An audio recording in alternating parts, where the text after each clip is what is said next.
வணக்கம், welcome to உங்கள் குட்டிமா சேனல். இன்றைக்கி நாம் ரொம்ப டேஸ்டியான ஒரு சிக்கன் கிரேவி, அதுவும் தக்காளி இல்லாமல் எப்படி செய்கிறதுன்னு பார்ப்போம். அதுக்கு நான் ஒரு ஜார் எடுத்திருக்கேன். அதில் ஒரு பெரிய வெங்காயத்தை கட் பண்ணி சேர்த்துருக்கேன். ஒரு 10லேருந்து 15 சின்ன வெங்காயம் சேர்த்துருக்கேன். கூட ஒரு 4 துண்டு இஞ்சி, ஒரே ஒரு பச்சை மிளகாய், அதுக்கப்புறம் ஒரு 10 பல் பூண்டு, இது கூட ஒரே ஒரு துண்டு பட்டை சேர்த்துக்கலாம். இது எல்லாத்தையும் நம்ம ஒரு ஃபைன் பேஸ்ட்டாக அரைச்சிட்டு வந்துடுவோம். இப்போ அரைச்ச பேஸ்ட்டை நான் தனியாக எடுத்துக்கிறேன். திரும்பவும் அதே ஜாரில் ஒரு கைப்பிடி அளவு கொத்தமல்லி, ஒரு கைப்பிடி அளவு கருவேப்பிலை, அதுக்கப்புறம் ஒரு 4 டேபிள் ஸ்பூன் தயிர் எடுத்திருக்கேன். இது ரொம்ப புளிச்ச தயிராக இருந்தால் நீங்கள் ஒரு 4 டேபிள் ஸ்பூன் போதும். இல்லை கொஞ்சம் புளிப்பு கம்மியான தயிராக இருந்தால் நீங்கள் இன்னும் ஒரு 4 டேபிள் ஸ்பூன் சேர்த்துக்கலாம். அதனால் ஒன்றும் உங்களுக்கு டேஸ்ட் மாறாது, நல்லாயிருக்கும். இப்போ அது கூட ஒரு ஸ்பூன் தனியாத்தூள், ஒரு ஸ்பூன் வெறுமிளகாய் தூள், ஒரு 1/4 ஸ்பூன் கரம் மசாலா தூள், ஒரு 1/4 ஸ்பூன் பெப்பர் பவுடர் சேர்த்துருக்கேன். இது எல்லாத்தையும் இதையும் ஒரு ஃபைன் பேஸ்ட்டாக அரைச்சி எடுத்துகிட்டு வந்துடுவோம்.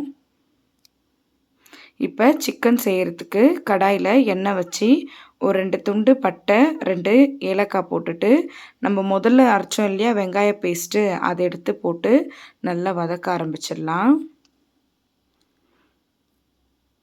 இது நல்லா வதங்கும் போதே நமக்கு ஒரு நல்ல ஸ்மெல் வரும்.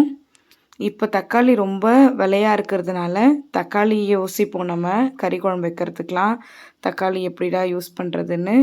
இப்போ அதெல்லாம் இல்லாமலே நீங்கள் தக்காளி இல்லாமலே ரொம்ப சுவையான இந்த குழம்பு செய்யலாம். இப்போ அந்த பேஸ்ட்டு நல்லா வதங்கினதுக்கப்புறம் நான் ஒரு 300 கிராம் சிக்கனை சேர்த்துக்கிறேன். நல்லா அதை வெங்காய பேஸ்ட்டோடு சேர்ந்து இந்த சிக்கனும் நல்லா வதங்கணும். இப்போ சிக்கன் வதங்கிறதுக்காக நம்ம கொஞ்சமாக உப்பும் சேர்த்துக்கலாம். பாருங்கள், இப்போ கொஞ்சமாக நான் அந்த சிக்கனுக்கு தேவையான அளவுக்கு உப்பு சேர்த்துக்கிறேன். இப்போ நல்லா நம்ம சிக்கனை வதக்கி விட்டுடலாம். அந்த பேஸ்ட்டு உள்ளே சேர்ந்து நல்லா வேகணும். சிக்கன் கொஞ்சம் ஒரு ஆஃப் பாயில்டு ஆகும். கொஞ்ச நேரம் நம்ம இதை மூடி வச்சு வேக வைப்போம். ஒரு 5 நிமிஷம் கழித்து திறந்து பார்க்கலாம். இப்போ நீங்கள் பார்த்தீங்கன்னா தெரியும், அந்த எண்ணெய் எல்லாம் அழகாக பிரிஞ்சு வந்திருக்கும். இப்போவே பாதி சிக்கன் வேக ஆரம்பிச்சிருக்கோம்.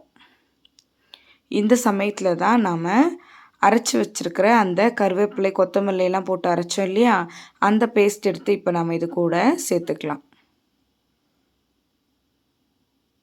இதில் நீங்கள் தக்காளி போடலையே, கிரேவியாக வருமோ வராதோன்னெலாம் நீங்கள் கவலைப்பட வேண்டாம். ரொம்ப அருமையாக சுவையாக வரும். இப்போ நல்லா நம்ம இதையும் வதக்கி விட்டுக்கலாம். நம்ம இதில் தயிர் சேர்த்துருக்கிறதுனால உங்களுக்கு அந்த தயிரில் இருக்கிற அந்த வெண்ணெய்லாம் இருக்குது இல்லையா, அது பிரிஞ்சு வரும்போது உங்களுக்கு நிறைய ஆயில் இருக்கிற மாதிரி இருக்கும். அதுக்காக நீங்கள் கவலைப்படாதீங்க, அது தயிர் தான். இப்போ ஒரு ஸ்பூன் நான் மிளகாய் பொடி சேர்த்துருக்கேன். இது காரத்துக்கு ஏற்ற மாதிரி நீங்கள் மிளகாய் பொடி சேர்த்துக்கலாம். ஏன்னா நம்ம முதல்லையே இதில் மிளகாய் போட்டிருக்கோம், பச்சை மிளகாய் போட்டிருக்கோம், கொஞ்சம் வெறும் மிளகாய் பொடி போட்டிருக்கோம், ப்ளஸ் பெப்பர் தூள் போட்டிருக்கோம். அதனால் காரத்துக்கு ஏற்ற மாதிரி சேர்த்துக்கோங்க.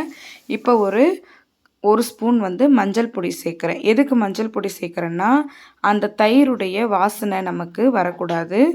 அந்த சிக்கனுடைய அந்த நான்வெஜ் ஸ்மெல்லும் நமக்கு கம்மியாகணும். அதனால் நான் என்ன போட்டிருக்கேன்னா, கடைசியாக மஞ்சள் பொடி போட்டு வதக்கிட்டு இப்போ நம்ம குழம்புக்கு தேவையான தண்ணி இதை கூட சேர்த்துக்கலாம். அந்த ஜாரையெல்லாம் கழுவி நான் சேர்த்துருக்கேன்.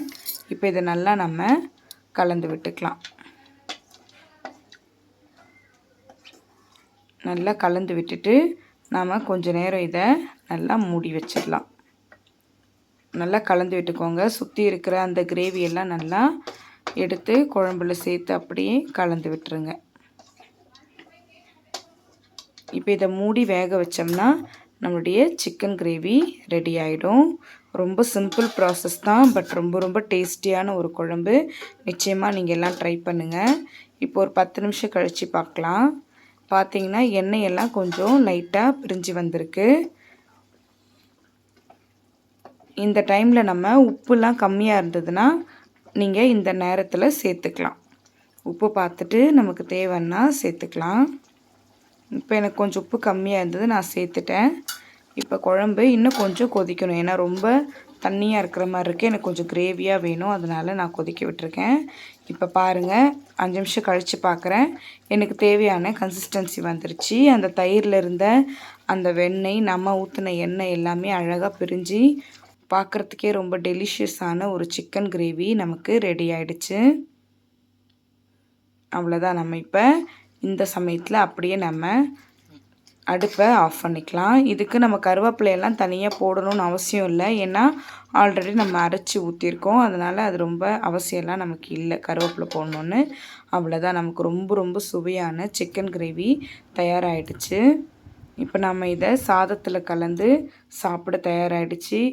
கண்டிப்பாக நீங்கள் எல்லாம் இதை ட்ரை பண்ணி பாருங்கள். உண்மையிலே ரொம்ப ரொம்ப ஃபண்டாஸ்டிக்காக இருந்தது இந்த குழம்பு. தேங்க்ஸ் ஃபார் வாட்சிங். Subscribe to உங்கள் குட்டிமா சேனல். Thank you. Bye.